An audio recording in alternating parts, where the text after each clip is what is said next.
ሰላም ጤና ይስጥልኝ የዞላ ቲዩብ ተከታታዮች። ዳጊና ሳምሶን ከተለያዩ ከአንድ ዓመት በላይ ሆኗቸዋል። ሳምሶን አሜሪካ ከሄደ ጣታችሁን ቆጥራችሁ መድረስ ትችላላችሁ። 11 ወር ሆኖታል። በ11 ወር ውስጥ ግን አንድ ሕፃን ልጅ ታቅፎ ብቅ ብሏል። ዞላ ይሄ ነገር ምንድነው? ደወል ላርግስቲ ብዙ አርቲስት ጎረቤቶች ጓደኞች አሉ ተብዬ ወደ ውስጥ አዋቂዎች ደወል አርጌ ትክክለኛው መረጃ ይዤ መጥቻለሁ። ሳምሶን እውነት ወለደ ከአሜሪካኗ ወይስ ምንድነው እሱ የተፈጠረ ያለው? ከናንተ የምደብቀው አንዳች ነገር እንደሌለ አድማጮች ታውቃላችሁ እንዴ? በምን ለነገሩ ታቁኛላችሁ። እኔ ብስል ቲማቲም ነው ሆዴ ፍርጥ ነው የምለው። ይሄን ራሱ ፖስቼ ተናግሬ ወደ እናንተ እስከማደርስ ራሱ በጣም ነው የቸኮልኩትና ለማንኛውም ዳጊን በጣም የምንወዳት የምናከብራት ምርጥ የሆነች አርቲስት ነች። በዘፈኖቿ የምታዝናናን በጣም ጎበዝ የሆነች ነች።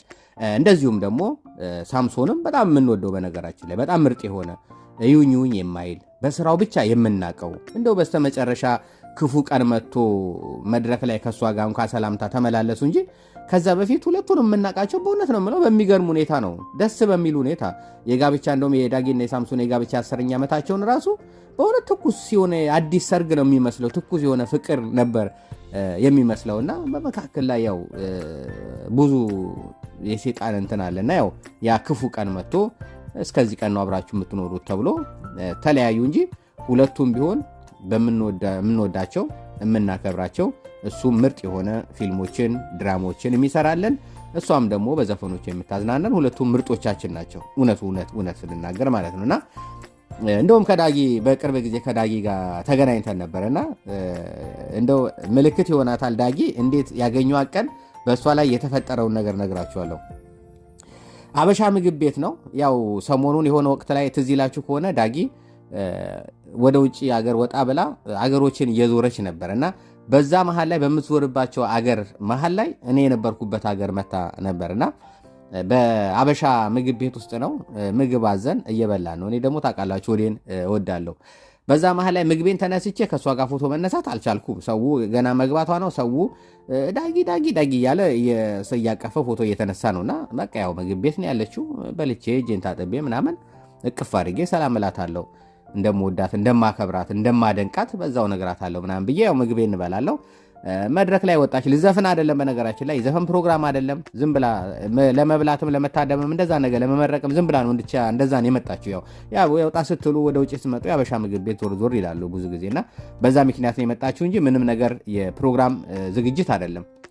በዛ መሃል ላይ መድረክ ላይ እንደ መድረክ ልበለው እንጂ ፊት ለፊት ላይ ወጣ ለማውራት እንትን ስትል ጫማዋ ተገነጠለ።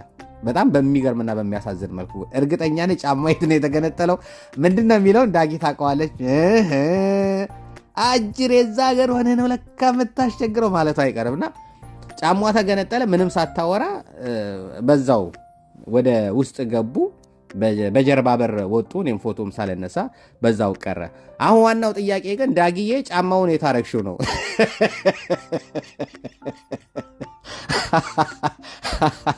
የሀገር ጫማ እዚህ እኔ የምኖርበት ሀገር ላይ የተገዛ ጫማ ነው ወይስ ከሀገር ቤት ይዘሽው የመጣ ጫማ ነው? የትኛው ጫማ ነው የተገነጠለው?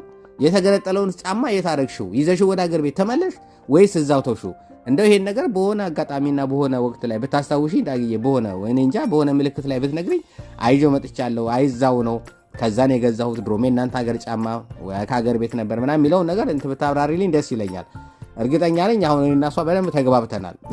ወደ ዋናው ጉዳይ ልግባ እና ሳምሶንም እንግዲህ ያው ሁለቱንም በእውነት ለጨዋታም ቢሆን ሁለቱም የምናደንቃቸው ምርጥ ናቸውና እንግዲህ ከተለያዩ በኋላ ሳምሶን ወደ አሜሪካ ገባ የሚል መረጃ ተናገረን። እንደዚሁ ሹካሉኝ እኔ ወዳጆች አሉኝ፣ በነገራችን ላይ ጥቅድረስ ወዳጆች አሉኝ። በእውነት ነው የምለውና ክፉንም አላወራም፣ ደጉንም ነው የማወራው። ይሄን ያህል ሰውን የሚለያይ የሚያስቀይም መጥፎ ነገርም አልናገርም። እንደምታውቁት ነው እንዳለ ቪዲዮዎች ቢታዩ ሰዎች ይለያያሉ ያለ ነገር ነው እንጂ በቃ እዛ ጋር አለቀ ምንም ማድረግ አይቻልም።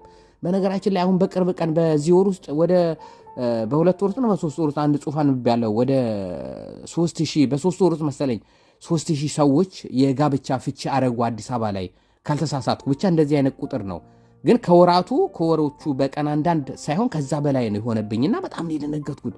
ሰው በጣም እየተፋታ ነው ያለው እና በጣም ያሳዝናል። አዲስ አበባ ላይ ነው እንግዲህ፣ በኢትዮጵያ ሙሉ ላይ ደግሞ እንግዲህ በቀን ምን ያህል ሰው እየተፋታ እንደሆነ አስቡትና እባካችሁ ታገሉ፣ ትዳራችሁን ጠበቅ አድርጉ ለማለት እወዳለሁ። ሴጣን ነውና መለየትን እንትን የሚለው በመካከላችሁ ንፋስ አታስገቡ ለማለት እወዳለሁ። በዚህ አጋጣሚ ወደ ሳምሶን ስንሄድ እንግዲህ ሳምሶን ያው የምንወደው የምናከብረው ምርጥ የሆነ አርቲስት ነው። ከሷ ጋርም ከተለያየ በኋላ አሜሪካ ሄደ የሚባል ወሬ ለመጀመሪያ ጊዜ እንደውም በረራው የነበረው በጣም የሚወደውና የሚያከብረው በየመድረኩ የሚያለቅሰው ማለት ነበር ስሙ በእናታችሁ ኢንተርቪው ላይ ሲቀርብ የሚያለቅሰው ሰለሞን ቦጋለ የሱ የልብ ወዳጅም ነው። አብረው የሚሰራሉ ብዙ ነገሮች በጎ አድራጎት ነገሮችን ወዳጅም ናቸውና የሰለሞን ቦጋለ የሞተ ዕለት የዛን ቀለት ነበር በረራውና አልቀበረም ሄዷል። ከዛ እንግዲህ ሳምሶን አሜሪካዊ ጋር ሄደ ተለያይቷል ምናምን ብለን እኛ ስንል ተመልሶ መጥቶ አይ ለረፍት ነው የሄድኩት መሄዱን አምኗል። በነገራችን ላይ ትክክለኛኛ እውነት ወሬ እንደምናወራ የታወቀ ደስ የሚያለኝ እኔ መሄዱ ማመኑ ነው። አው ሄጃለሁ ግን ልዝናና ይሄን ሄድኩት ዞር ብዬ ነው የመጣሁት ራሴን በቃ ሪላክስ ላደርግ ነው ምናምን ብሎ ሴፉ ላይ ተናግሮ ከሷ ጋር እንደተለያየ አንዳንድ ነገሮችን ለሚዲያ የሚሆኑትን የማይሆኑትንም ያው እዛ ላይ ተናግሮ ያ ነገር በዛው ተዘጋ። ግን ያን ኢንተርቪው ካደረገ በኋላ ግን ተመልሶ አሜሪካ ሄዶ ስቲል ረጅም ጊዜ አሜሪካ ነው እየኖረ ያለው። ስቲል አሁንም አሜሪካ ነው እየኖረ ያለው። ፎቶም ራሱ እኮ በነገራችን ላይ ያሳብቃል። በጣም ነው ያማረብህ በነገራችን ላይ በእውነት እኔ ሰው ሲለያይ ባልና ሚስት ከተዳራቸው ሲለያዩ ያምርባታል። እንደ ዳጊና እንደ ሳምሶን አላዩም። እሱም በጣም አምሮ እሷ በፊት እያደነኳት ነበር እንዴ ትዳር እንደዚህ ሲለያዩ ሰው ይጎሳቆላል እንጂ እንዴት ያምርበታል ምናምን ብዬ ስል ነበር። በእውነት እሷም ራሷ በጣም ነበር ያማረባት። በአካልም አግኝቻት ከዚህ ቀደም አግኝቻታለሁ በፊት ኢትዮጵያ ላይ ዘፈን ልታቀርብ እንትን ብላ አሁንም አይቻት በጣም ነው ያማረባት። እንደ የወለደችም አይመስልም። የቦርጭ የሚባል ነገር የለም። እኔ እንደውም ደነገጥኩ። ቦርጭን ወደ ውስጥ መጠጥኩት እና ሰውነቷ ፍላት የሆነ ሰውነት ፍላት የሆነ ሰውነት ነው ያላት። በጣም የሚያምር ሰውነት ነው እና ያላት በጣም አምሮባታል። እሱም ደግሞ አምሮበታል። እንደገና ሰው እንዴ እኔ እኮ በየአመቱ በነገራችን ላይ 18 ዓመቴ ነው በየአመቱ ማለት ነው። አሁን ባለፈው የዛሬ መስከረም 12 ላይ 18 ዓመቴ ነው። በፊት እንደው ዩቲዩብ ላይ ጓደኞቼ ወዳጆቼ ብዙ ነበሩና ኬክ ምናምን እየሰሩ ዞላ እንኳን ሃፒ በርዝዴይ ምናምን እያሉ ይልኩልኝ ነበር። እኔም አስተላልፍ ነበር።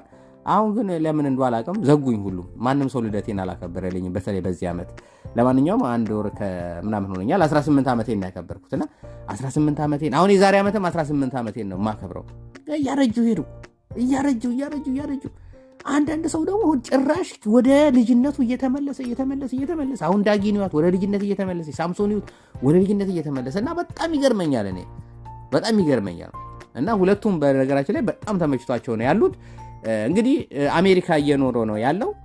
በእርግጥ ከአሜሪካዊቷ ግን ይሄ ነው የተባለ ነገር አብሯት ነው እየኖረ ያለው፣ ብቻው ነው እየኖረ ያለው፣ ምንድነው እየተፈጠረ ያለው የሚለውን መረጃ በትክክል ያገኙት ነገር የለም። ግን ይሄ ይዞ የተነሳው ፎቶ ግን እህቱ ወልዳ እንደሆነና የእህቱ ልጅ ፎቶ እንደሆነ መረጃዎች ደርሰውኛል። በሱ አካውንት ነው የተለቀቁት በቲክቶክ አካውንቱ። ግን እሱም ይሄ ነው ያ ነው ያለው ነገር የለም። በእርግጠኝነት እንደዚህ አይነት ፎቶ ሲለቅ ሰዎች በእንደዚህ አይነት መንገድ ከዛ ወለደ እንዲህ መባሉ እንደማይቀር መቼም ያውቃል ብዬ አስባለሁ። ስለዚህ ይሄም ሆነ ያ ግን ትክክለኛው ነገር የእህቱ ልጅ ፎቶ ነው እንጂ የሱ እንዳልሆነ መረጃዎች ደርሰውኛል። ነዋሪነቱ ግን ስቲል እስካሁን አሜሪካ እንደሆነ ለረጅም ወራቶች አሜሪካ ላይ እንዳለ መረጃዎች ደርሰውኛልና ስለተከታተላችሁኝ ስለ ሁሉም ነገር በጣም አመሰግናለሁ። ያያ ዞላ